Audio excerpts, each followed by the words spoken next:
আসসালামু আলা মান ইত্তাবাল হুদা রব্বি জিদনিল ইলমা। যে কাফ মানে এই যে এরকম, হ্যাঁ, যে ধরা। এখন এটা প্লাস্টিকের কাপ নাকি আপনার কাচের, হ্যাঁ?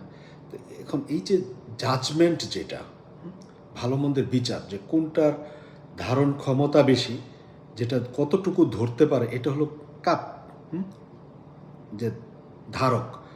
আর ধারকের যেই আপনার ভালো মন্দের বিচার যে কতটুকু ধরবে, হ্যাঁ, এখানে এই যে মেজারিং যে দেওয়া আছে যে কতটুকু ধরতে পারে, যে কোয়ালিটি, হ্যাঁ, এটা কি ভেঙে যাবে কি না, নাকি এটা ভেঙে যাবে, এটা গলে যাবে কি না, গরমে দিলে নাকি এটা গলে যাবে।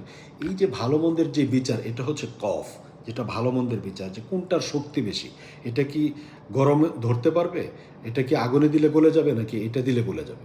এই যে ভালো মন্দের বিচার, এটা হচ্ছে আপনার কফ, দুই নক্তাওয়ালা কফ। আর কাফ যেটা ধারণ করে। জি সালাম।